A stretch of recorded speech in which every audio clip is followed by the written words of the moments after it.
सोचिए, दुनिया का सबसे बड़ा लोकतंत्र, एक ऐसा देश जहां करोड़ों लोग एक साथ वोट डालते हैं। पर सवाल ये है कि इतनी बड़ी, इतनी डाइवर्स आबादी के लिए एकदम निष्पक्ष चुनाव आखिर होता कैसे है? इसका जवाब छिपा है उस एक दस्तावेज में जो इस पूरी प्रक्रिया की नींव है, हमारा भारतीय संविधान। जरा इस नंबर पर नजर डालिए। करीब 97 करोड़ रजिस्टर्ड वोटर्स। मतलब अगर हम नॉर्थ अमेरिका और यूरोप की पूरी आबादी को मिला भी दें तो भी ये नंबर ज्यादा है। अब इतने बड़े स्केल पर एक डेमोक्रेटिक प्रोसेस को चलाना, सोचिए कितना बड़ा चैलेंज होगा। तो सवाल यही खड़ा होता है कि आखिर इस जबरदस्त चुनावी प्रक्रिया को भरोसेमंद कैसे बनाया जाता है। ऐसा कौन सा सिस्टम है हमारे पास जो ये पक्का करता है कि हर एक वोट की गिनती हो और पूरी की पूरी प्रक्रिया एकदम निष्पक्ष रहे। और देखिए, इसका जवाब किसी एक कानून या किसी एक इंसान में नहीं है। इसका जवाब तो देश के सबसे बड़े कानूनी दस्तावेज यानी भारत के संविधान में ही छिपा है। असल में यही वो ब्लूप्रिंट है जो हमारी पूरी इलेक्शन मशीनरी को गाइड करता है। संविधान का जो पार्ट 15 है ना, वो पूरा का पूरा इलेक्शंस पर ही फोकस्ड है। और इसमें आर्टिकल 324 से लेकर 329 तक, इन्हें भारतीय लोकतंत्र के 4 मजबूत पिलर्स कहा जा सकता है। तो चलिए एक एक करके इन सभी को समझते हैं। तो पहला और सबसे जरूरी पिलर ये है एक इंडिपेंडेंट गार्जियन, भारत का निर्वाचन आयोग यानी election commission of India, ECI। यही वो संस्था है जिसके कंधों पर इस पूरी इतनी बड़ी प्रक्रिया को चलाने की जिम्मेदारी है। आर्टिकल 324 इलेक्शन कमीशन को प्रेसिडेंट से लेकर पार्लियामेंट और स्टेट असेंबली तक सभी चुनावों के सुपरविजन, डायरेक्शन और कंट्रोल की पूरी पावर देता है। अगर आसान भाषा में कहें तो चुनाव के मैदान का असली अंपायर यही कमीशन है। और सबसे खास बात जानते हैं क्या है? संविधान इलेक्शन कमीशन को सरकार के कंट्रोल से बिल्कुल आज़ाद रखता है। ये एक पूरी तरह से ऑटोनमस बॉडी है और फेयर इलेक्शंस के लिए इसकी ये आज़ादी, ये इंडिपेंडेंस बहुत ही ज़्यादा ज़रूरी है।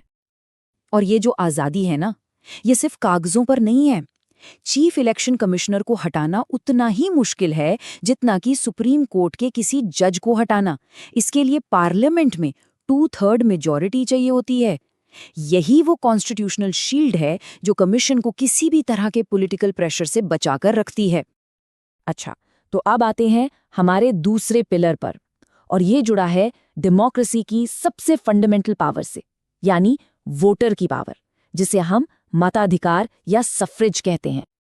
देखिए, आर्टिकल 325 बिल्कुल साफ साफ कहता है कि वोटर लिस्ट में किसी भी नागरिक के साथ उसके धर्म, जाति, रेस या जेंडर के आधार पर कोई भेदभाव नहीं होगा। मतलब हर एलिजिबल सिटीजन के लिए एक ही कॉमन वोटर लिस्ट होगी। ये हमारे प्रिंसिपल ऑफ इक्वालिटी को और भी मजबूत बनाता है। और फिर आता है आर्टिकल 326। इसे तो भारतीय लोकतंत्र की आत्मा यानी the very soul of Indian democracy कहा जाता है। यही वो आर्टिकल है जो देश के हर अडल्ट सिटीजन को बिना किसी भेदभाव के वोट देने का अधिकार देता है। और यही वो पावर है जिससे सरकारें बनती भी हैं और बदल भी जाती हैं। एक इंटरेस्टिंग बात बताएं, जब संविधान लागू हुआ था तब वोटिंग एज 21 साल थी, लेकिन 1988 में 61st कॉन्स्टिट्यूशनल अमेंडमेंट एक्ट के जरिए इसे घटाकर 18 साल कर दिया गया। और इससे क्या हुआ? इससे देश के करोड़ों और युवाओं को डेमोक्रेसी में अपनी आवाज उठाने का मौका मिल गया। चलिए अब अपने तीसरे पिलर की तरफ बढ़ते हैं, जो है चुनावों की रूल बुक। भाई जाहिर सी बात है, इतने बड़े इवेंट के लिए एक मजबूत रूल बुक तो चाहिए ही होगी। तो ये पूरा प्रोसेस 3 स्टेप्स में काम करता है। स्टेप 1, आर्टिकल 327 पार्लियामेंट को पावर देता है। स्टेप 2, पार्लियामेंट इस पावर का इस्तेमाल करके कानून बनाती है।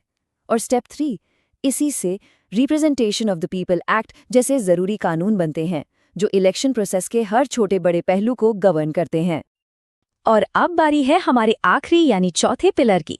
ये एक तरह का जुडिशियल शील्ड है, एक ऐसा सुरक्षा कवच जो ये पक्का करता है कि इलेक्शन का पूरा प्रोसेस स्मूथली बिना किसी रुकावट के चलता रहे।